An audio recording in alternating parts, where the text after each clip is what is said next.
Oh, hi, everybody. My name is Matt Stores, and welcome to Mattsplaining. On today's episode, I have an expert on who I'm very excited to talk to. Expert, please introduce yourself and tell us what you're an expert in. Hey, my name is Lauren Petrie. I'm a comedian. I'm a podcaster, obviously, because I'm a comic, but I have read for years. I mean, probably hundreds of books on serial killers and specifically serial killer psychology, which is classified as abnormal psychology. Disclaimer, I am not a I do not have a degree. I did not go to school for this. I have no accreditation. I am an armchair expert. It's just been a focused laser interest of mine for a long time. Excellent. My understanding of serial killer psychology is, I don't know if I have as much experience as you. I would argue that with that amount of reading, you probably could have like at least an associate's degree, but you just have to get somebody to sign a piece of paper. Oh, But I'd have to do math again and all that crap. exactly, and who needs that really No, at these days? But ultimately, a serial killer is kind of they're depending upon if you're using the DSM-4 or the DSM-5 and how you kind of look at the tendencies. There's a couple of factors, like, for instance, lack of empathy, disregard of laws or other people's rights. There's lack of remorse.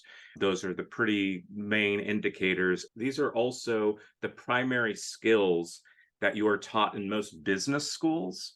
So hmm there's a lot of false positive serial killers of, oh, this person's just really good, he's going to be really great at business school.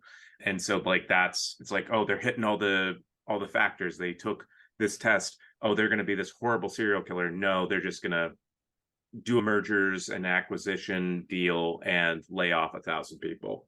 they are called pro-social psychopaths. Okay, interesting.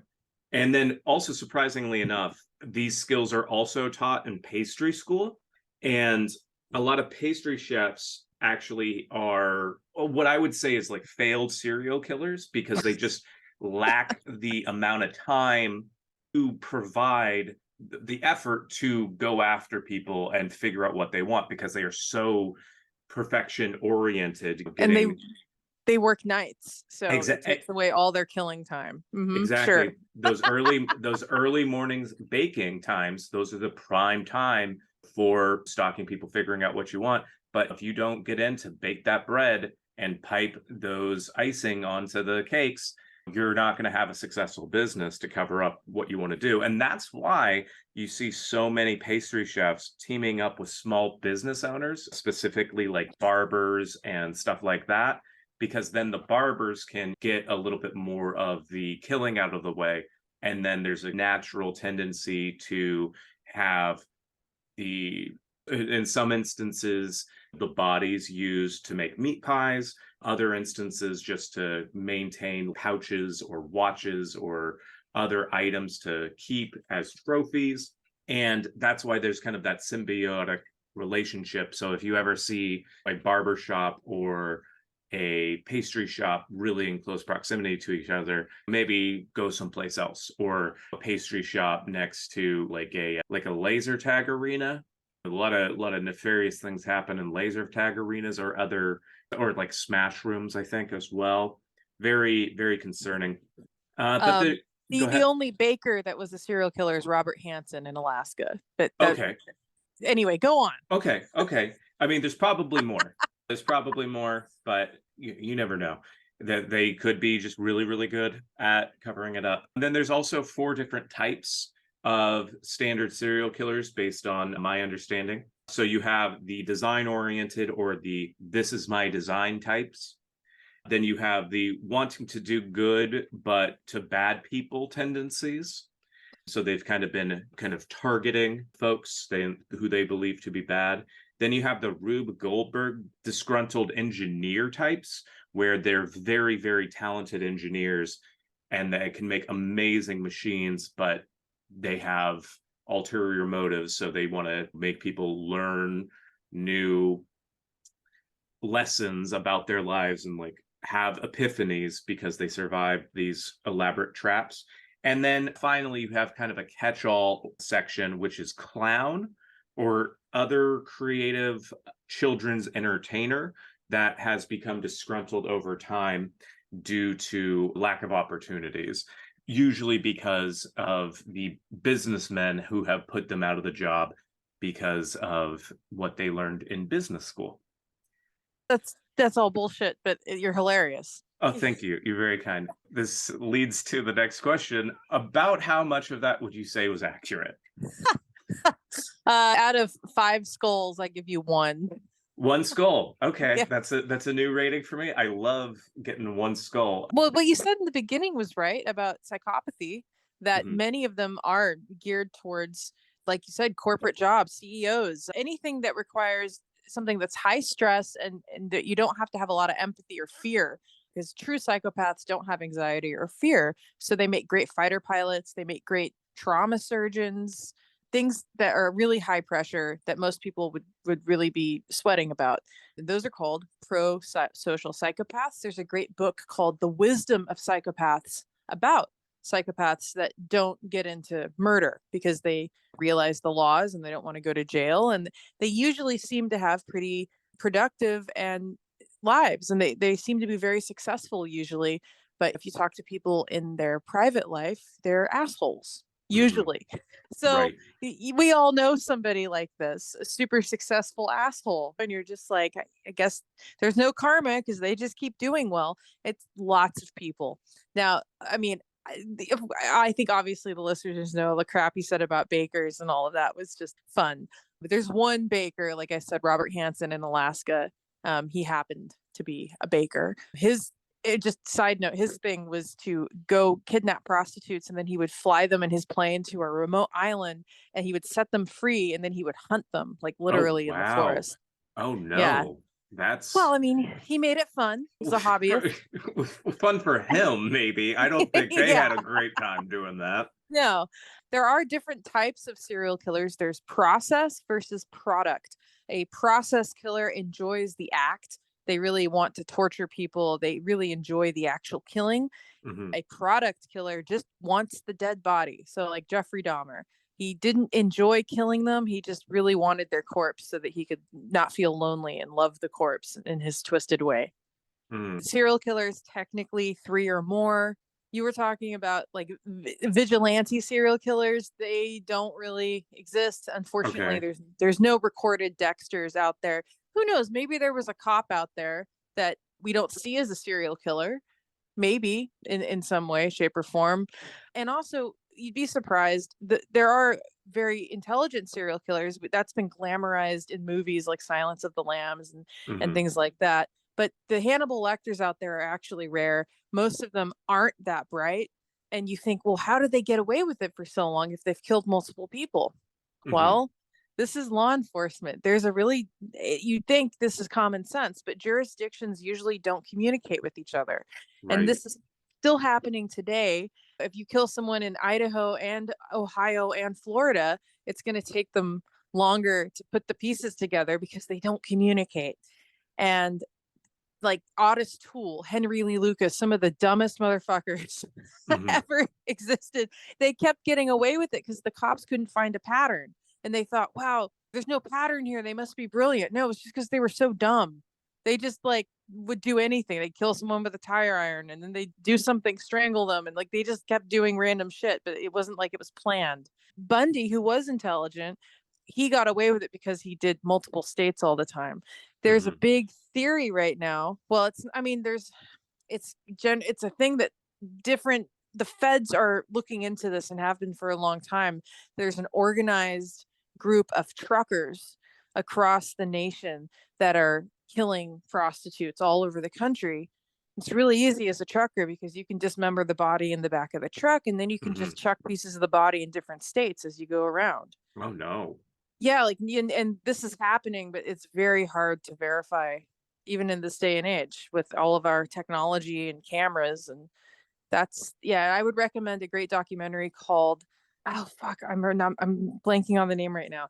I think it's A Killing Time. That Mhm. might be a movie I'm thinking of, but that gets to that conclusion at the end of it. I see. Um That's crazy to hear. Yeah, there's around 50 active serial killers at any time in the United States. Hmm. And I'll send you the correct name of the documentary, and you can link it. I'm just Oh, for blanking on sure. it. All good. All Um, good. there's there's like one active serial killer. Actually, he hasn't killed in about 8 years. I think someone's going to correct me, but he's Lisk, Long Island serial killer, close to us. Oh, And wow. yeah, they believe it could have been somebody in law enforcement. He was Hmm. killing prostitutes he was getting off of Craigslist back in like the aughts, like in like 2012-ish, that time period. They suspect he had access to a freezer because he would dump like 10 bodies at once on the beach, but all of them had been previously frozen and were all killed at different times. So he was storing bodies somewhere, access to a meat locker or something like that. But he knew that it would be harder to place time of death and all of that if you froze the bodies. I mean, it was all prostitutes, one that had a kid with them, and the kid was killed as well. Oh, no. Yeah, and he used to go to Port Authority and call the families and harass them. And Port Authority is an easy place to not be traced because there's so much traffic out of it, payphones. And, So and so many pastry shops. so many pastry shops. Oh my God, Aubon Pain, Mhm. watch out. Yep. So there's somebody intelligent. They've made a lot of documentaries about that. This Golden State Killer was just caught. He Right. was one of, yeah, and we know that that's because people are now doing 23andMe, and now we have giant DNA databases that's helping to crack cold cases, which is really great. Yeah, I mean, serial killers are fascinating to me because most of the time it's a soup of nature and nurture. Hmm. But the most fascinating thing to me is that some people are born with a lack of empathy in their brain, and our science is getting to the point. I mean, we really do need a lot of advancements to deal with this as a society, but you can put a psychopath in an MRI and you can see parts of their brain don't light up the same as a regular person with empathy. Right. When they show people different stimuli, pictures of things that would usually have a reaction from Lenore, if you see a dead kid, you're going to have an emotion, just even a slight reaction in your brain to that. They don't have it. They just Mm. don't have it. It's not there. So it's almost a disability Right. because you just aren't capable, right? You Right. can fake it. They always say, Robert Hare wrote a book called Without Conscience. He's the one that created the DSM for serial killers. And he says it's like they know the words, but they don't hear the music. They're very good at faking empathy and acting like they're very, very good at that, but they don't feel anything. So then the question is, what do you do with somebody that doesn't feel anything if they're not a pro-social psychopath and they Hmm. do have that sadomasochistic thing with killing? They're killing small animals as a kid and they discover that there's something about that they really like. Then you're in trouble. Like, there's no way Right. to treat it. It's untreatable. So I don't know. You just put these people on an island. It's like pedophiles. The brain chemistry is the same. They don't have that empathy part. No, I mean, they're doing research and they're saying some pedophiles do, but that's a whole different psychological condition. But sometimes they're connected. There are, like, Dean Corll was, you could say John Wayne Gacy was also a pedophile serial Right. killer. I mean, so I just am fascinated by the psychology of it, of how somebody is just born with that lack of empathy. And then there's psychologists asking questions. Then are they really accountable because they just aren't capable? I mean, of course they are because they did it. But Right. that's fascinating to me. Is would there ever be a time in the future where we could somehow give them something in their brain to make those circuits, create the neuroplasticity to make those circuits connect and give them empathy? I don't know, that would be pretty cool. But it comes down to a biological thing, and then you add in abuse growing up or a head injury, which is pretty common. Like So concussions or yeah, yeah, okay. early concussions, sexual abuse, of course, physical, mental abuse. I mean, lots of serial killers have issues with their mother. Ed Kemper's a shining example of that. About Ed Kemper, how Uh, he, I I know the name, and I yeah, know because I watched Mindhunters. Mindhunter. Oh yeah, if anybody wants to know more about this, that's a great show that really sticks to the actual documentation and the data of what the FBI did to start doing profiling. It's really Mhm. great. Gosh, I'm trying to ask me some questions. Absolutely. Yeah. I mean, there's so much to dig into, and we're already at about 15 minutes. So I'd say, what is one of the things that first interested you in looking at serial killers and stuff like that? Is it just like kind of the pervasiveness in society of like how it's like kind of a fear thing, or is it something where it was like, oh wow, the psychology is wild to me, I can't believe people are acting like this? What kind of got you most interested in it? I think, believe it or not, even though I'm known as a big like horror movie fan and think dark, really dark in my comedy's like pitch black Mm. that my stand up, but I was a very scared kid. I was Okay. scared of everything. I couldn't watch horror movies. I mean, everything terrified me. And I think I saw an Unsolved Mysteries when I was a little kid about the Girl Scout murders. They are these little Mhm. girls that were all murdered in their tents on a Girl Scouts camp. And it terrified me. And just to think that people were capable of that. And it became this obsession to try to understand, because it's so horrific, understand the lack of empathy and how people can do that. And through me reading about the psychological study and understanding that some people just don't have that part of their brain, it kind of helped me, I guess, I don't know, it helped me understand it in an intellectual way.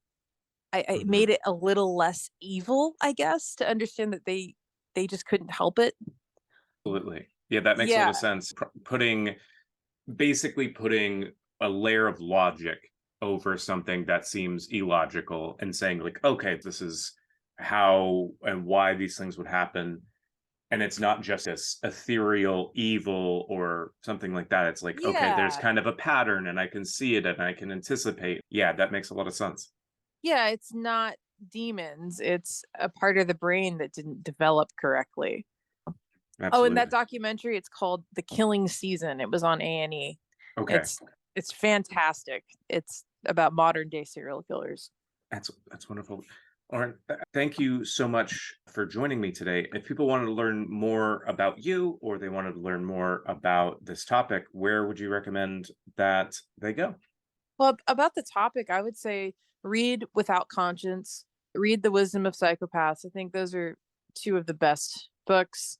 Look up not Jimmy, but James Fallon. He is a scientist that found out that he himself was a psychopath. He Oh, wrote a great wow. book about that. He's pro-social, obviously. And just Google research. I mean, there's all kinds of articles and documentaries about serious ones, maybe by scientists and psychologists. Mhm. And then me, hey, I have a crazy podcast called Alien Murder Sex. You can find that on wherever you listen to podcasts on YouTube. It's at Alien Murder Sex everywhere. And we do true crime. We basically talk shit and make fun of crazy true crime. We do a little paranormal, and at the end we review a few minutes of porn every episode. Alien Murder Sex. And then I'm at the Lauren Petrie on all the platforms. I'm a stand-up comic, and my stuff is, I have some serial killer material as well if you want to find the humor in the most terrible things. Absolutely. Thank you so much for joining me. I have learned quite a bit today. I really appreciate it. Yeah, thanks for having me. My name's Matt Stores, and this has been Mattsplaining.